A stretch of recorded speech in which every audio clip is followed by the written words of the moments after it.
Doctor Yunus যেন পরশ পাথর। তিনি যেখানেই হাত দিচ্ছেন সেখানেই সোনা ফলছে। ব্যবসা বাণিজ্য থেকে তথ্য প্রযুক্তি, বিদ্যুৎ খাত থেকে বৈদেশিক নীতি, অল্প সময়ে ডক্টর মোহাম্মদ ইউনুস সবকিছুই গুছিয়ে নিয়েছেন।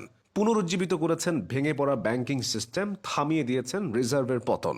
এছাড়া অভ্যন্তরীণ নানা সমস্যা সামলে বাজার পরিস্থিতি স্বাভাবিক রাখাটাও ইউনুস সরকারের বড় সাফল্য। সবচেয়ে বড় কথা, তিনি এসব করেছেন সীমিত সুযোগ আর বিরূপ পরিবেশে। রাজনৈতিক সরকারের মতো কর্মী বাহিনী বা প্রান্তিক জনবল তার নেই। ডক্টর ইউনুসের কিছু সাফল্য দেখে নেওয়া যাক। প্রথমত, বৈদেশিক সমর্থন আদায়ে তিনি শতভাগ সফল হয়েছেন। আমেরিকা, চীন সহ বৈশ্বিক পরাশক্তিগুলোর সাথে ইউনুস সরকার নিয়মিত যোগাযোগ রাখছে।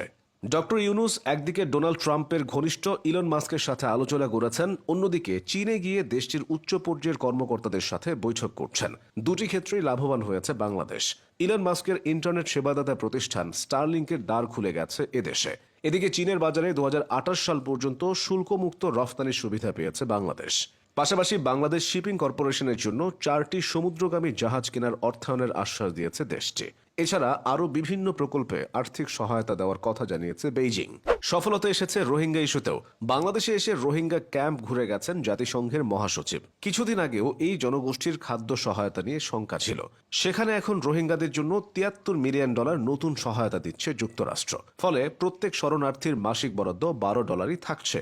এছাড়া ডক্টর ইউনুসের হস্তক্ষেপে ঢাকায় ইউরোপীয় দেশগুলোর ভিসা সেন্টার চালুর প্রক্রিয়াও চলমান, যা এতদিন ছিল পার্শ্ববর্তী দেশ ভারতে।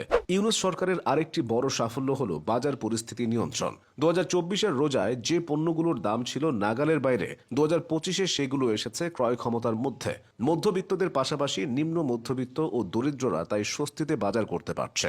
রোজা আসলেই পণ্যের দাম বেড়ে যায়, ক্রেতাদের ওঠে নাভিশ্বাস। এটাই বাংলাদেশের চিরায়ত রূপ। তবে 2025 সালের রোজায় ঘটেছে তার পুরোপুরি বিপরীত। 120 টাকার পেঁয়াজ 40 টাকা, 40 টাকার আলু 20 টাকা। এর থেকে স্বস্তির আর কি হতে পারে? এই স্বস্তিটা এসেছে নিয়মিত বাজার তদারকির কারণে। 2024-এর আগস্টের পর দেশের ব্যাংকগুলো অস্তিত্ব সংকটে পড়েছিল। সেখান থেকে এখন অনেকটাই ঘুরে দাঁড়াতে পেরেছে। অর্থনীতির চাকা সচল রাখতে সরকারের নেওয়া সিদ্ধান্তগুলো বেশ ভালোভাবেই কাজে লেগেছে। ফলে দেশের সামগ্রিক অর্থনীতিতে গতির সঞ্চার হয়েছে, বেড়েছে প্রবাসী আয়। 2025 সালের মার্চের প্রথম 26 দিনে দেশে এসেছে $294 কোটি মার্কিন। এর আগে কোনো একক মাসে দেশে এত বেশি প্রবাসী আয় আসেনি। রেমিটেন্স বাড়ায় রিজার্ভ 25 বিলিয়ন তথা $2500 কোটি মার্কিন ছাড়িয়েছে। ইউনুস সরকারের সফলতাগুলোর মধ্যে আরেকটা হলো বিদ্যুৎ খাতের স্থিতিশীলতা। প্রতিবার রোজায় বিদ্যুৎ নিয়ে গ্রামগঞ্জের মানুষদের বিড়ম্বনায় পড়তে হতো। গরম বাড়লে শহর বন্দরেও লোডশেডিং বেড়ে যেত। তবে বর্তমানে সেই পরিস্থিতির দারুণ উন্নতি ঘটেছে।